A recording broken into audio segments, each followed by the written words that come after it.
மக்களை வணக்கம். நான் உங்கள் கோடங்கி. தமிழ்நாட்டில் தாவேக அரசை குறித்து எதிர்ப்பு கேட்டால் உங்கள் ஊடகம் முடக்கப்படும் அல்லது உங்கள் ஊடகம் தரவரிசையிலிருந்து தூக்கி எறியப்படும். இது நடந்துகிட்டு இருக்கு. மிரட்டல் சமூக கருத்துக்களை, அதை எதிர்வினை கருத்துக்கள் வந்தால் ஏற்க முடியாத தாவேக அரசாங்கம், குறிப்பாக ரூட் மாஃபியா இந்த கேவலமான செயலில் ஈடுபட்டிருக்கிறது. ஊடகங்களை மிரட்டுறது தொடர்கதையாக எல்லா ஆட்சிகள்லையும் நடக்கும். அதாவது என்னென்னா, ஆட்சியாளருக்கு ஜால்ரா அடிக்கிறவங்களுக்கு மகிழ்ச்சியாக எல்லாமே செய்வாங்க. அவங்க எதிர்த்து கேள்வி கேட்டால் கருத்து சுதந்திரத்தை நசுக்குறோன்னு ஒரு வேலையை செய்வாங்க, அசிங்கப்படுவார்கள். பெரும்பாலும் நீங்கள் பேச்சுரிமையும் கருத்து சுதந்திரம் நசுக்கி எந்த ஆட்சியும் நிலைத்ததாக சரித்திரம் இல்லை. தாவேக ஆட்சிக்கு வந்த பிறகு இன்ஸ்டா இன்ஃப்ளூயன்சர்கள்னு சொல்லப்படுகிற அவர்களால் தான் தாவேக ஆட்சிக்கே வந்திருக்கு. பொய் பரப்பினாருங்க, பூரா பொய் வதந்தி. வதந்தி எடுத்தவர்கள்லாம் இன்றைக்கு காணோம். எல்லா பக்கமும் தேடுறாங்க. இந்த இன்ஃப்ளூயன்சர் கூட்டம் ஒன்று இருந்துச்சு, எங்கடா அந்த கூட்டம் ஓடி போச்சு அப்படின்னு தேடுறாங்க. ஆனால் அவர்களை எங்கேயும் கண்டுபிடிக்க முடியல. இந்த மதன் கௌரின்னு ஒருத்தர் இருக்கான். இவன் வாயை திறந்தா போய் உலக அரசியல்லாம் பேசுவான். ஏதோ பெரிய வானத்திலிருந்து வில்லா வளர்ச்சி ஏதோ பெருசாக கண்டுபிடிச்ச மாதிரி பேசுவான். ஆனால் அவன் ஒரு பணம் வாங்கிட்டு தான் பேசுவான்னு ஊரே காரி துப்புச்சு. இந்த தாவேக அரசுக்கு எதிராக பயங்கரமா பேசினான். திமுகவை அவ்வளவு மட்டம் தட்டி அவன் பயங்கரமா பேசினான். இன்றைக்கு வாய் மூடி மௌனியா இருக்கான். இவ்வளவு படுகொலைகள் நடந்துகிட்டு இருக்கு வரிசையா. இவ்வளவு கேவலமான பாலியல் பலாத்கார சம்பவங்கள், படுகொலைகள் நடந்துகிட்டு இருக்கு. பொம்பளை குழந்தைகளுக்கு ஆபத்துன்னா மைனர் பையனுக்கு, ஆம்பளை பையனுக்கும் பாலியல் தொல்லை இருக்கு. போலீஸ்காரனாலே வேலிய பயிரமேகிற கதை இதெல்லாம் தொடர்ச்சியா நடக்குது. இந்த மதன் கௌரி மாதிரி நான் எக்ஸாம்பிள் ஒன்று சொல்றேன். மதன் கௌரி மாதிரி ஏராளமான அந்த லிஸ்டுகள், அறிவுகட்ட ஜென்மங்கள், தேர்தலுக்கு முன்பாக பொய் பரப்பியவர்கள்லாம் இன்னைக்கு இன்ஸ்டா இன்ஃப்ளூயன்சர் காணோம், மறைஞ்சிட்டானுங்க. ஸ்டாப் பேக்ல மிஸ் ஆன மாதிரி மறைஞ்சு ஓடி போயிட்டாங்க. ஒருத்தன் கூட காணோம். சில பேர் இப்பவும் முட்டு கொடுக்குறானுங்க. அப்போ திமுக ஆட்சி மீது பழி சொன்னானுங்க, இப்போ தாவேகாக்கு முட்டு கொடுக்குறானுங்க. அதே சம்பவம் நடக்குது. சம்பவங்கள் மாறவே இல்லை, ஆட்சி மட்டும் மாறி இருக்கு. நீங்க விளாத்தி குளத்துல 10 வயசு சிறுமி இயற்கை உபாதைக்கு வெளியில போகும்போது பாலியல் பலாத்காரத்துல கொல்லப்படுறா. அப்படியே அப்ப கடுமையாக திமுக அரசை சாடினார்கள். அதே போல இன்றைக்கு கோவை சூலூர்ல தாவேக ஆட்சி மாற்றம் நடந்து விட்டது. விஜய் பெண்களுக்கு பாதுகாப்பு தர போற நான் தான் காபத் பாந்தவன் வந்தாரு. அடுத்த 4வது நாள்லயே கோவை சூலூர்ல இதே மாதிரி 10 வயசு சிறுமி கொடூரமாக பாலியல் வல்லுநருக்கு ஆளாக்கப்பட்டு கொலை செய்யப்படுறார். ஆனால் இதற்கு முட்டு கொடுக்குறானுங்க.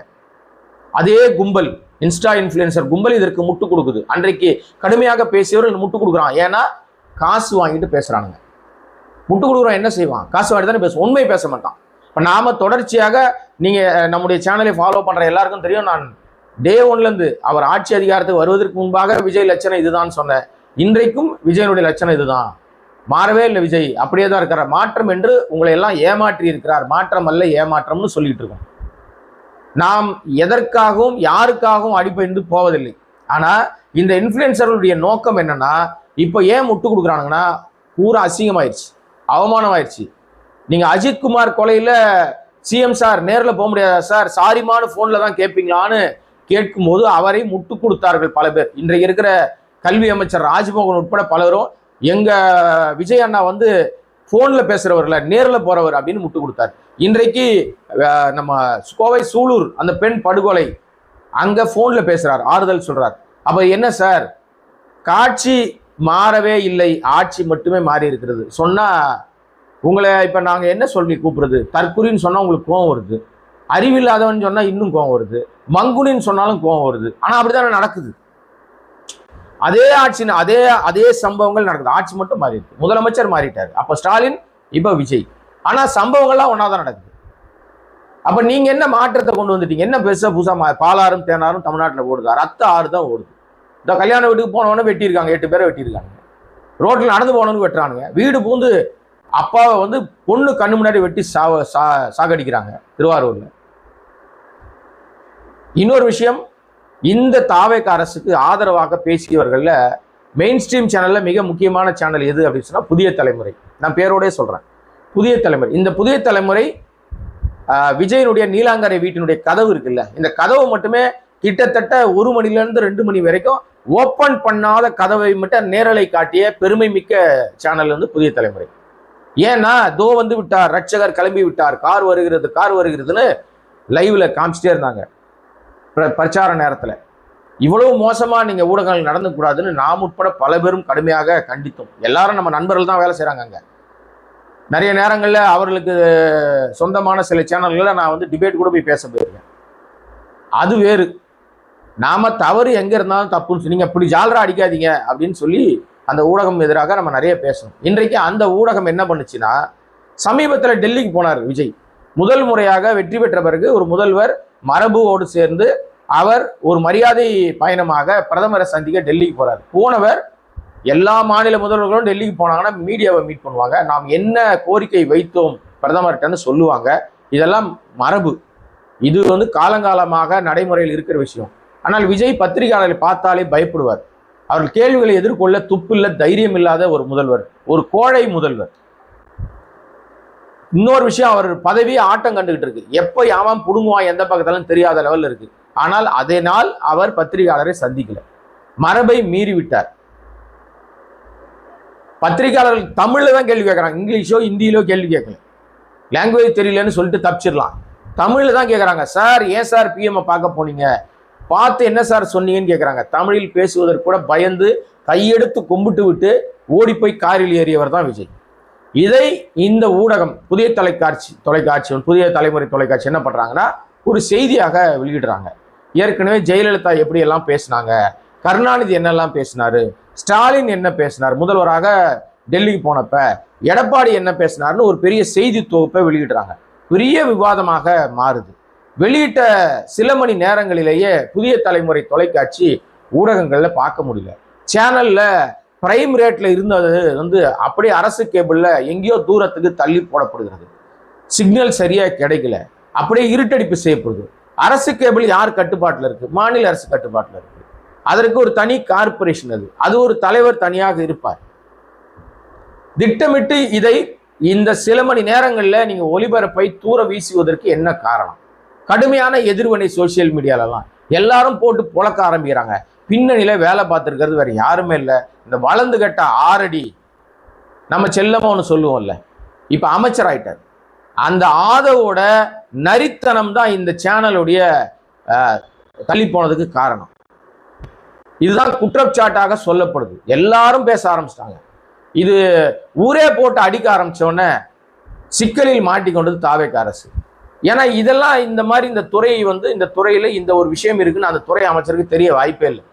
ஐடி டிபார்ட்மெண்ட் நான் இருக்க ரமேஷ் அப்படின்னு யாரோ ஒருத்தர் இருக்கு போல. இந்த அமைச்சர்கள் யாருன்னு இன்னும் நம்மளால மைண்ட்ல இன்னும் ரிஜிஸ்டர் பண்ணி வச்சுக்க முடியல. ஏன்னா இவர்களுடைய செயல்பாடுகள்லாம் பூரா ரீல்ஸ்ல இருக்குங்க. ரீல்ஸ் அமைச்சர்கள் தான் இருக்காங்க. அதனால அதை நம்மளால வந்து மைண்ட்ல இன்னும் வச்சுக்க முடியல. அந்த அடிப்படையில் ஐடி டிபார்ட்மெண்ட் கீழே இது வருதுன்னு கூட தெரியாத இது எப்படி அந்த புதிய தலைமுறை தொலைக்காட்சி தள்ளி போனதுன்னு தெரியல. எல்லாரும் பயங்கரமா கடுமை காட்ட ஆரம்பிச்ச பிறகு வேறு வழி இல்லாம பணிந்த அரசு மீண்டும் பழைய இடத்துக்கே அவர்கள் வந்து திரும்பி வந்துட்டாங்க. இப்ப மீண்டும் வந்து பழையபடி தன்னுடைய வேலையை வந்து புதிய தலைமுறை தொலைக்காட்சி செய்திகளை வெளியிடுது. நாம சொல்ல வர்றது என்னன்னா, புதிய தலைமுறை தொலைக்காட்சிக்கு மட்டும் இது ஆபத்து இல்லை. நீங்கள் சமூக ஊடகங்களை தாவேக அரசுக்கு எதிராக அல்லது அவர்கள் சுட்டி காட்டுகிற நடவடிக்கைகளை செய்தால் அந்த அந்த நிகழ்வுகள் முடக்கப்படும், அந்த சேனல்கள் மிரட்டப்படும். பின்புலம் இருந்தாலும் புதிய தலைமுறை யாருதுங்க? எஸ்ஆர்எம் குழுமத்துக்கு சொந்தமானதுங்க, பச்சைமுத்து அவர்களுக்கு சொந்தமானதுங்க, மிகப்பெரிய செல்வந்தர், கல்வி தந்தை, பிரைம் மினிஸ்டரே நேரா அவருடைய விழாவுக்கு வரக்கூடிய லெவல்ல வல்லமை படைத்தவரா, ஜனாதிபதி அடிக்கடி வந்து போகக்கூடிய ஒரு கல்வி நிறுவனமா இருக்கு. ஏராளமான கல்வி நிறுவனங்கள், மருத்துவ கல்வி நிறுவனங்கள் இவங்களுடைய கட்டுப்பாட்டில் அவர் கட்சி வச்சிருக்கார். அவர்கள் இப்போ மோடியினுடைய அரசாங்கத்தில் இருக்கிற அந்த என்டிஏ கூட்டணியில் இருக்கிறவங்க, அவர்களுடைய தொலைக்காட்சியை இவங்க இருட்டடிப்பு பண்ணுகிறது தாவேக்கானா எவ்வளவு மிகப்பெரிய ஆணவ அதிகார திமிரில் இந்த வேலையை செய்வாங்க பாருங்க. எதிர் கருத்துக்கள் வந்த உடனே ஒரு வழி இல்லாம பணிந்து போய் மீண்டும் அதே 44வது இடத்துக்கே வந்து விட்டதாக சொல்லப்படுது. இப்போ தெளிவா தெரியுது. இன்னும் நிறைய ஊடகங்களை மிரட்டப்படுகிறார்கள். மிரட்டல் வருது, நமக்கெல்லாம் நிறைய மெசேஜ் வருது. என்னுடைய வாட்ஸ்அப் நம்பர் அது உள்ள போட்டிருக்கேன். நான் முன்னாடி வீடியோக்கெல்லாம் பார்த்தீங்கன்னா தெரியும். என்னை ஈஸியாக அடையாளம் நீங்க எடுத்துக்க முடியும். நான் எதையுமே வெளிப்படைத்தன்மையா பேசிதான் பழக்கம். நிறைய செய்திகள் வருது. நீங்க கமெண்ட்லயும் சில நான் கமெண்ட் பண்ணுகிற தற்குறிகளை சொல்றேன். தவறாக ஆபாச கமெண்ட் பண்ணுகிற தற்குறிகளுக்கு அவங்க அதில் கொல்லிக்கட்டை எடுத்து சொரிஞ்சுக்கிற மாதிரி சுகமாக தான் இருக்கும் கமெண்ட் போடும்போது. ஆனால் உங்களுடைய சமூக வலைதள பக்கங்கள் கவனிக்கப்படும் போது, நீங்க ஒரு வேலைக்கு போகும்போது உங்க பக்கங்களை பார்க்கிறவர்கள் தனியார் நிறுவனங்கள்ல உங்களுக்கு வேலையே கிடைக்காது. உங்கள் ஆபாச கமெண்ட்டுகளால் உங்களுடைய வேலை பறிபோகும் ஆபத்து. நீங்க ஐடி டிபார்ட்மெண்ட் போறீங்க வேலைக்குன்னா உங்க ப்ரொஃபைல் வார்மிங் பார்ப்பாங்க, உங்களுடைய சோசியல் மீடியா ஹேண்டில் கொடுங்கன்னுவாங்க. நீங்க எக்ஸ் தளத்தையோ நீங்க இன்ஸ்டாகிராம் பக்கத்தையோ கொடுத்தீங்கன்னா, யூடியூப் பக்கத்தை கொடுத்தீங்கன்னா எத்தனை பேருக்கு கமெண்ட் போடுறீங்கன்னு படிப்பாங்க. உங்க கமெண்ட் ஆபாசமா இருந்தால் உங்களுடைய தரத்தை முடிவு பண்ணுவாங்க. உங்க வேலை பறிபோகும், ஒரு வேலை கிடைக்காது. படிச்சிருந்தாலும் மூலகட்டத்தனமா தற்குறியா திரிய வேண்டியதுதான். இந்த மாதிரி நீங்க ஊடகங்களை மடக்குவதும் ஊடகங்களை மிரட்டுவதும் உங்கள் ஆட்சிக்கு நல்லதல்ல சிஎம் சார். இது உங்க நாலேஜுக்கு செஞ்சாங்களா இல்ல ஷேடோ சிஎம் ஆதவே செஞ்சுட்டாரான்னு தெரியாது. இதெல்லாம் கவனத்தில் எடுக்கலாம். நீங்க முதலமைச்சராக இருக்கிறது தகுதி கிடையாது. உங்க உதவியாளர் வீட்டு விசேஷத்துக்கு போற பட்டு சட்டை பட்டு வேட்டி போட்டு ஜிகி ஜிகின்னு காட்டினா பத்தாது. நிர்வாகம் அந்த மாதிரி ஜிகி ஜிகின்னு பளபளப்பா இருக்கணும். வெறும் படோடப வாழ்க்கையோ படோடப ரீல்ஸ் மோகத்துல மட்டும் ஆட்சி நடத்த முடிஞ்சாது. ஆட்சி நடக்கவும் நடக்காது. நிர்வாகம் என்பது வேறு, ரீல்ஸும் நாடகமும் சினிமாவும் வேறு. நிஜ வாழ்க்கைக்கு திரும்பி வாங்க. ஊடகங்களை மிரட்டுறதை விடுங்க.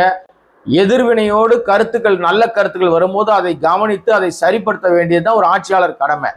செய்தியாளர்கள் கேள்வியே கேட்கக்கூடாது, அதனால நான் அவங்களை மீட்டே பண்ண மாட்டேன்னு சொன்னா உங்கள் ஆயுள் நாட்களை மட்டுமல்லங்க, உங்க ஆட்சி நாட்களையும் நீங்க கவுண்ட் பண்ணீங்கன்னு அர்த்தம். எல்லாருக்கும் ஆயுள் நாள் என்னப்படுது. நாளைக்கு என்ன நடக்கும் உங்களுக்கு தெரியுமா? நாளைக்கு என்ன நடக்கும் யாருக்கும் தெரியாதுங்க. ஆனால் நாளைக்கு ஆட்சி இருக்குமா இருக்காதான் இன்னைக்கு சொல்லிடலாம். ஏன்னா இன்னைக்கே அவங்க முட்டு கொடுக்குறவங்க பிச்சுக்கிட்டாங்கன்னா ஆட்சி நாளைக்கு கவுந்துரும். நம்ம வாழ்கிற நாட்கள் எவ்வளவு நாள் என்பது தெரியாது. இலக்கு தெரியாத நாளை நோக்கி தான் நம்ம வாழ்ந்துட்டு இருக்கோம். ஆனால் இருக்கிற வரை நம்முடைய பேர் சொல்லப்படுகிற அளவுக்கு உங்க ஆட்சி அதிகாரம் என்பது கிடைத்திருக்கிறது. தமிழ்நாட்டு மக்களுக்கு நீங்கள் நல்லது செய்வீர்கள் என்று மக்கள் சில பேர் நம்புகிறார்கள். அந்த சில பேருக்காகவாது நீங்க நல்லது செஞ்சா உங்களுக்கு வாக்களிக்காத மக்களும் வாக்களிச்சிருக்கலாமே அப்படின்னு ஒரு நிலை உருவாகும். ஆனா இதெல்லாம் நீங்க செய்ய மாட்டீங்க, உங்களுக்கு அதெல்லாம் தெரியாது. ஆகவே விஜயனுடைய லட்சணம் ஊடகங்களை மிரட்டுவதும், அதற்கு ரூட் மாஃபியா போன்ற ஆதவர்ஜனோட வாய்ஸ் ஆஃப் காமன் போன்ற சில்லாவளி கம்பெனிகளை வைத்துக்கொண்டு நிர்வாகத்தை கேவலமாக நடத்தி தொழிலதிபர்களை பக்கத்தில் வச்சுட்டு ஊழல்வாதிகளை பக்கத்தில் வச்சுக்கிட்டு ஊழலற்ற ஆட்சியை தருவேன்னு சொல்றது வெத்து விளம்பர மாடல் ஆட்சி. அந்த ஆட்சியை தான் சொல்லுவாங்க. ஆனா நீங்க தான் உண்மையிலே வெத்து விளம்பர மாடல் ஆட்சி, ரீல்ஸ் ஆட்சி, சோஃபா மாடல் ஆட்சி, கழுதை குதிரை பேர ஆட்சி, இன்னும் என்னன்னா தினந்தோறும் ரத்த களரி பார்க்கிற ஆட்சி. பயங்கரமா இருக்கு, பதட்டமா இருக்கு. கோடங்கி வாய்ஸ் சேனலை சப்ஸ்கிரைப் பண்ணி ஆதரவு கொடுங்கள். இன்னும் பல கேள்விகள் கேட்கலாம். நன்றி, வணக்கம்.